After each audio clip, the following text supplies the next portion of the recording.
ce 28 novembre 1966, nous avons appareillé de Papeete à destination des îles Marquises pour une mission aux ordres du contre-amiral Guyon, commandant du Centre d'expérimentation du Pacifique, le CEP. Nous embarquons ce dernier au cours d'une brève escale sur l'île de Hao, où il séjourne actuellement. Le 30 novembre, dans la nuit, le Doudard de Lagrée franchit les passes de cet atoll des Tuamotu qui abrite la base avancée du CEP. Ici sont stockés et assemblés les composants des bombes expérimentales. Le même jour, vers 8 heures, nous levons l'ancre avec notre passager et dès la sortie du lagon, nous prenons un cap en direction d'Ivaoa. Au matin du 1er décembre 1966, nous sommes devant Atuona, le village principal de l'île, situé au milieu de la baie de Tahaoa, où nous avons pris un mouillage. Le paysage ici est grandiose. De hauts sommets verdoyants dominent de leurs abrupts, évalués à 1000 mètres au moins, une vallée profonde, couverte d'une épaisse végétation sauvage, et plus bas, jusqu'au rivage, couverte de cocoteraies. Je ne découvrirai cette escale que demain, car je suis de service et de quart par tiers aux centrales opérations et en passerelle. En effet, très souvent, lors des mouillages, nous conservons en exploitation le DRBN 31, notre radar de navigation. L'image qu'il donne de la Terre par rapport au centre du scope où nous nous trouvons doit rester fixe ou au plus, elle peut varier dans de faibles proportions au gré des vents en surface. Toute modification importante peut être interprétée comme un dérapage de l'encre sur le fond et au final comme une dérive du bâtiment. Par temps calme, l'observation de l'image radar est confiée à du personnel non spécialisé qui, de quart à la coupée, effectue des rondes en passerelle afin de jeter un coup d'œil sur l'indicateur panoramique qui s'y trouve. Si le risque est jugé important, le central opération est armé en permanence par des détecteurs, comme c'est aujourd'hui le cas. Mes heures de veille dans la journée se sont principalement déroulées devant l'indicateur panoramique de l'abri de navigation, lieu à partir duquel j'ai aussi profité sans réserve du paysage. Avec l'aide des jumelles qui s'y trouvent et en étudiant la carte marine laissée pour la durée de l'escale sur sa table, j'ai parcouru chaque parcelle de cette côte, identifiant sommet, pointe et baie. Aujourd'hui, je suis libre et, à terre avec 2 copains détecteurs, nous marchons dans ce petit village encore très préservé. Les farets sont en général de construction traditionnelle, mais le contreplaqué et la tôle ondulée figurent aussi dans les matériaux utilisés. Noyés dans la verdure et les fleurs, les habitations, même les plus laides, conservent un charme indéniable. Il y a partout des groupes d'enfants qui rient et nous observent. Certains font un bout de chemin à nos côtés en nous posant des dizaines de questions, souvent les mêmes, comme par exemple « Y a cinéma ce soir? C'est quoi le film? Y a bal ce soir? » ou encore « On visite quand le bateau ?» Nous marchons maintenant sur un large chemin de terre baptisé route ici. Il serpente le long de la côte en s'élevant pour dominer cette grande baie au milieu de laquelle notre Doudard de Lagrée fait figure de modèle réduit. Nous croisons encore bon nombre de personnes qui toutes nous adressent un bonjour, souvent suivi de rires et de commentaires, surtout quand il émane de jeunes filles. Nous répondons toujours avec enthousiasme car c'est aussi une bonne opportunité pour entamer la conversation. Chemin faisant, après de nombreux arrêts, nous arrivons au terme de notre randonnée, dans le petit cimetière où repose Gauguin qui vécut à Atuona avant d'y mourir. La tombe du célèbre peintre est une sorte de gros bloc rocheux noir, sur le devant duquel sont inscrits en blanc les noms et prénoms de l'artiste. Le plus surprenant, ce sont ces quelques fleurs fraîches qui ornent l'ensemble, preuve de l'attachement des habitants à la mémoire de cet homme.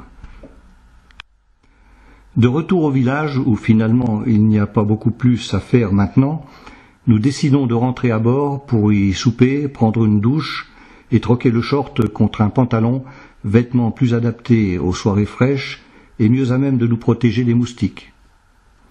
Et oui, ce soir, il y a Tamara à terre pour les personnalités, et pour tous, un bal en plein air est organisé. Banquets officiels et pistes de danse se côtoient sur un vaste espace naturel, éclairé par des feux de bois et des torchères au pétrole.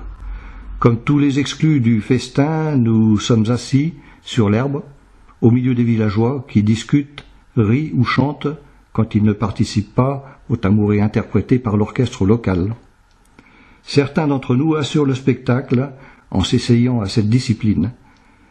Les contorsions maladroites déclenchent cris et rires, mais aussi applaudissements de la part des marquisiens, dont certains commencent à être bien éméchés. Nous avons bien du mal à nous procurer une boisson, et encore c'est du Fanta. Il faut dire que dans ces îles, le ravitaillement a lieu à peu près tous les 6 mois, quand la goélette, un caboteur en bois, fait sa tournée. Les boissons alcoolisées, la bière en particulier, sont des produits précieux que se réservent les insulaires. Les tamaras sont traditionnellement arrosés d'un cambusard, un vin de la Cambuse, procuré par les invités eux-mêmes. La venue ponctuelle d'une unité comme la nôtre ne leur procure que des produits d'urgence et encore en quantité réduite.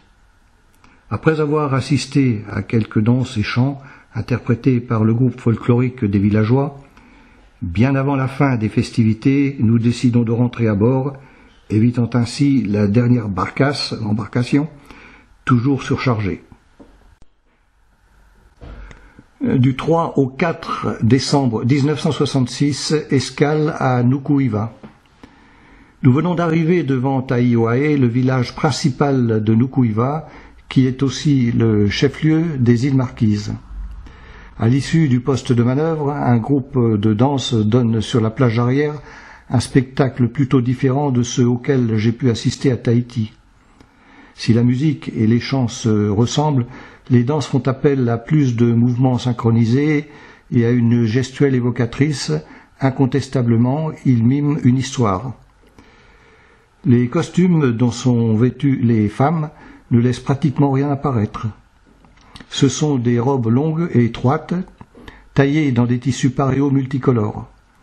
Les hommes qui portent des costumes plus conventionnels nous font découvrir la célèbre danse du cochon.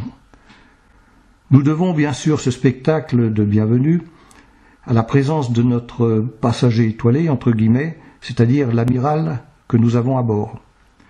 Voilà une escale qui s'annonce bien. Le petit port au fond de la baie dispose du seul appontement de l'archipel, ce qui nous assure une mise à terre facile. Je vais pouvoir emporter sans risque mon appareil photo.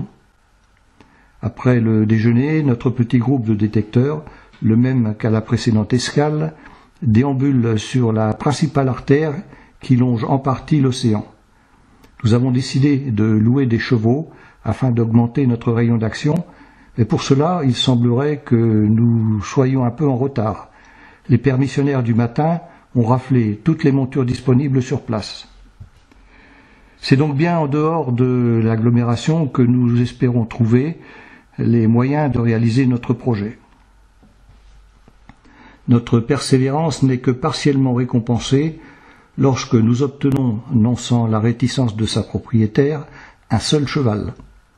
C'est très certainement le plus beau que nous ayons vu jusqu'à présent, mais, d'après notre interlocutrice, il est à peine dressé.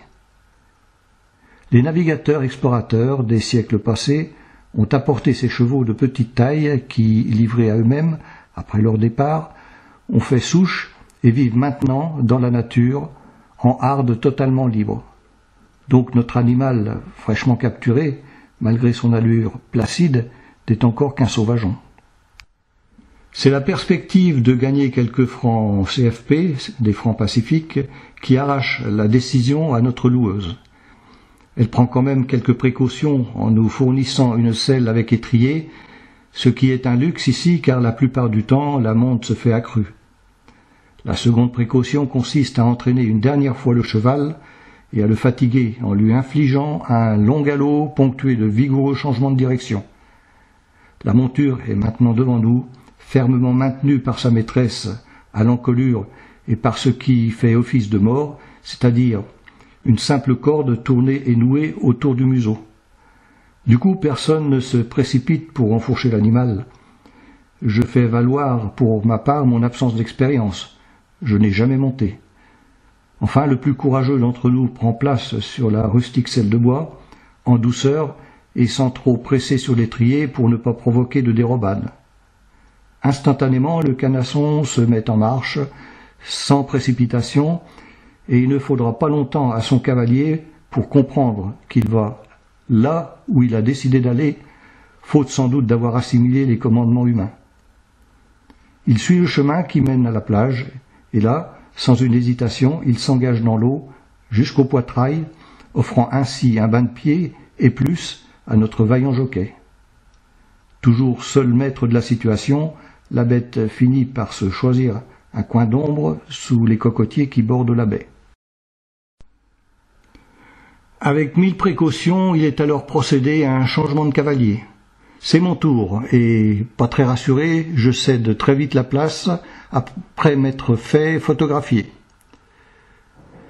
La suite est plus mouvementée. Le cheval refuse toute pression sur l'étrier et se dérobe brutalement, interdisant l'accès à sa selle. Qu'à cela ne tienne, Minet compte bien le piéger en passant par-dessus. Il s'installe sur la branche basse d'un arbre, auprès duquel nous poussons la monture. Rien à faire, à peine en place, le cavalier se voit contraint de quitter son perchoir, tellement il est chahuté par le sauvage animal qui manifeste physiquement son désaccord en ruant ou sautillant sur place. Nous le tenons à deux par la bride qui, se dénouant progressivement, ne tient plus à présent qu'à hauteur du museau.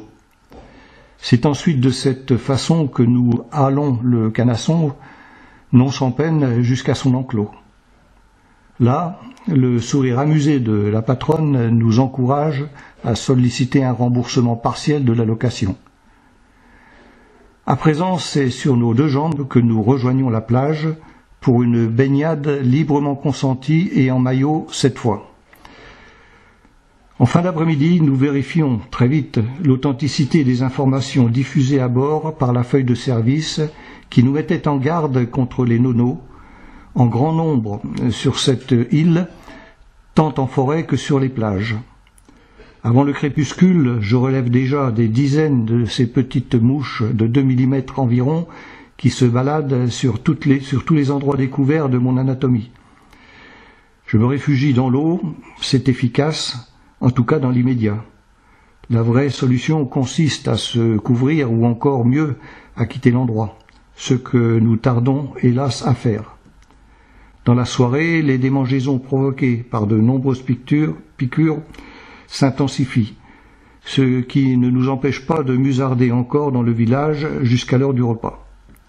Nous rentrons dans l'un des rares restaurants de Taiohae, où nous nous régalons en dégustant un poisson cru, suivi d'une imposante langouste fraîchement sortie de l'eau. Pour 100 francs CFP seulement, cet unique menu, disponible sur la carte, a séduit une bonne partie de l'équipage qui, entassé sous le toit de Pandanus de l'établissement, donne des allures de cantine à ce lieu simple qui, en temps normal, doit être agréable. De retour à bord, l'action des nonos se révèle de plus en plus dévastatrice. Je suis couvert de boursouflures rouges que même les douches froides ne parviennent pas à atténuer. Je ne suis pas le seul à avoir sous-estimé ce fléau, et pour l'heure, je n'ai d'autre solution que de me gratter, en attendant l'ouverture de la coopérative demain, pour y acheter un produit apaisant et protecteur. Aujourd'hui, malgré mon état, je compte bien profiter encore de ce magnifique endroit. Je vais prendre néanmoins quelques précautions, comme par exemple éviter la plage et les endroits boisés. Sur le plan vestimentaire, j'ai prudemment troqué, comme beaucoup d'autres, le short avec sandales contre un pantalon et des chaussures. J'embaume le monoeil tellement je m'en suis recouvert. Ce liquide visqueux acheté en urgence à bord passe pour être efficace en la matière. Il est surtout, je crois, sans concurrence à la coopérative, faute d'autres produits vraiment adaptés. Il s'applique habituellement en prévision des coups de soleil, plus qu'en protection contre les attaques des moustiques. Cette fois, je vais faire quelques photos, dont une série depuis le second monument commémorant l'annexion de l'archipel par l'amiral du Petit-Thouars. Le premier est érigé à Tawata, une île que nous ne visiterons pas. Au cours de notre promenade dans le village, nous empruntons des chemins plus étroits en nous éloignant du front de mer. Nous découvrons alors une exposition improvisée de sculptures marquisiennes devant le pharet de l'artiste. Quelques pièces sont intéressantes à voir, en particulier un casse-tête massif et bien travaillé. J'estime pourtant ces objets trop chers pour en acquérir un. J'espérais surtout trouver des tapas, même si ce n'est pas la spécialité de l'île, mais plutôt celle de Fatouiva. Au cours de cette escapade, en marge du principal axe de circulation, nous rencontrons 2 personnes atteintes d'éléphantiasis. Cette maladie invalidante se manifeste sur la seconde personne observée par une incroyable déformation des jambes qui, très enflées, ressemblent à des pattes d'éléphant. Cette affection, assez répandue dans l'archipel, a pour origine un parasite inoculé sous forme de larve par la piqûre d'un moustique. Les larves se transformant ensuite en vers filiformes, ils se fixent en des endroits précis de l'organisme. Les paradis, sur cette terre, ont aussi leurs mots. Comme nous appareillons très tôt demain, bien sagement nous regagnons le bord. De plus, une mise à terre du corps de débarquement est prévue lors de notre prochaine escale. Alors, comme j'en fais partie, il est temps pour moi de retirer et de préparer mon pactage.